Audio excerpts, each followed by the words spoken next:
அதிமுக பாஜக கூட்டணி மீண்டும் இணைந்தாலும் என் வழி தனி வழி என பயணித்துக் கொண்டிருந்த அண்ணாமலை தற்போது எடப்பாடி பழனிசாமியின் வழிக்கு வந்துவிட்டதாக கூறப்படுகிறது.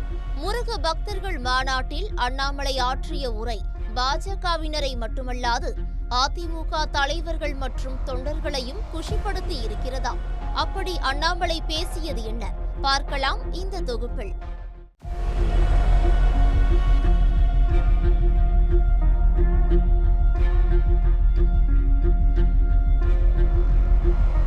Periyar Maniammai Institute of Science and Technology, Thanjavur. The world needs you. AIADMK பொதுச் செயலாளராக இருந்த ஜெயலலிதா மறைவுக்கு பின் பாஜகவின் தேசிய ஜனநாயக கூட்டணியில் இணைந்த அதிமுக 2019 நாடாளுமன்ற தேர்தல் 2021 சட்டமன்ற தேர்தலை எதிர்கொண்டது. 2019 மக்களவை தேர்தலில் வெற்றி பெற்று பாஜக ஆட்சி அமைத்தாலும் அந்த கட்சியால் தமிழகத்தில் ஒரு தொகுதியில் கூட வெற்றி பெற முடியவில்லை. அந்த கூட்டணியில் அதிமுக சார்பில் தேனி தொகுதியில் போட்டியிட்ட முன்னாள் முதல்வர் OPS மகன் மட்டுமே வெற்றி பெற்றிருந்தார். 2021 சட்டமன்ற தேர்தலில் இந்த கூட்டணியை தொடர்ந்த நிலையில் திமுக வெற்றி பெற்று ஆட்சி அமைத்தது. 10 வருடம் ஆட்சி செய்த அதிமுக எதிர்க்கட்சி வரிசையில் அமர அந்த கூட்டணியில் இடம்பெற்றிருந்த பாஜகவும் 4 MLA-க்களுடன் சட்டப்பேரவைக்குள் நுழைந்தது.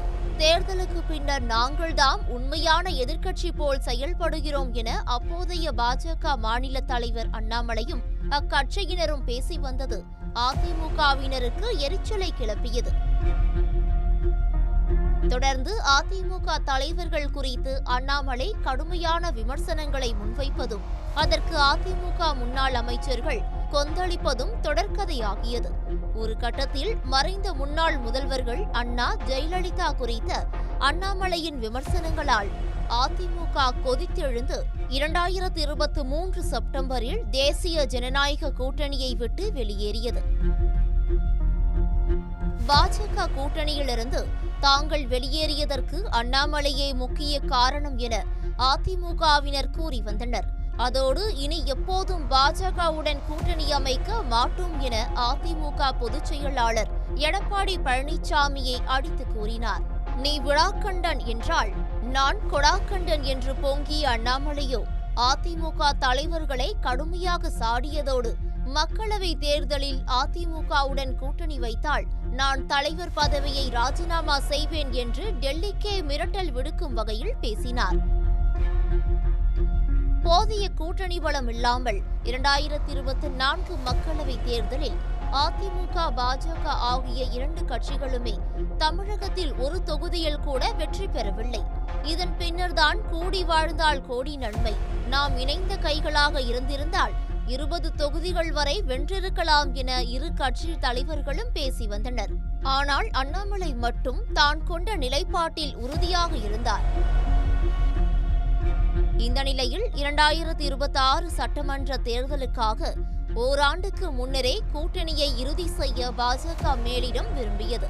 வேறு யாரும் தன்னை நம்பி வராத நிலையில் மீண்டும் பாஜகவுடன் இணைவது சரியென முடிவெடுத்த அதிமுக தலைவர்கள் அண்ணாமலையை மட்டும் தலைவர் பதவியில் இருந்து நீக்க வேண்டும் என்று டெல்லி தலைமையிடம் முறையிட்டதாக கூறப்பட்டது. அதற்கு ஏற்றாற்போல் பாஜக மாநில தலைவர் பதவியிலிருந்து அண்ணாமலை மாற்றப்பட்டு நயினார் நாகேந்திரன் தான் புதிய தலைவர் என்பதை உறுதி செய்த அடுத்த சில மணி துளிகளில் பாஜக அதிமுக கூட்டணி மீண்டும் இணைந்தது.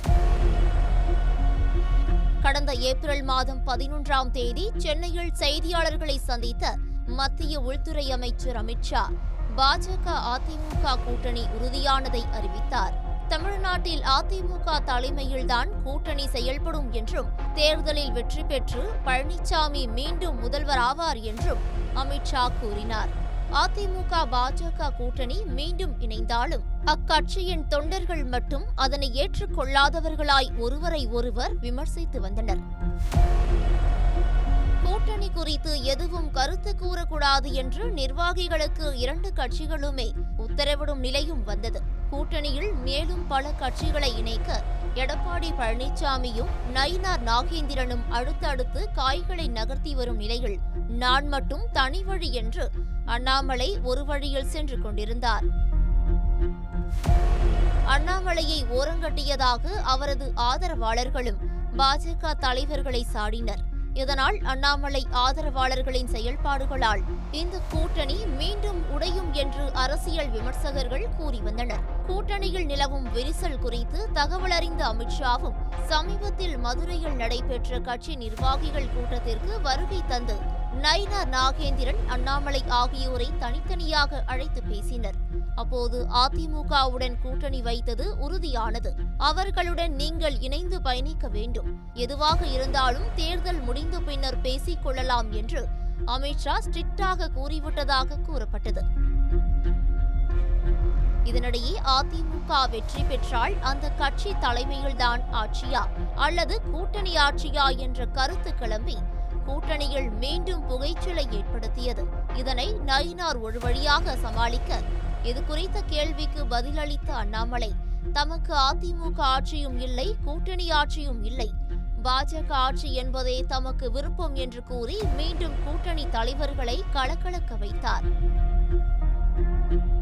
இந்த நிலையில் தனிக்காட்டு ராஜா நான்டா என கூறி வந்த அண்ணாமலை தற்போது எடப்பாடி பழனிசாமியின் வழிக்கு வந்துவிட்டதாக கூறப்படுகிறது.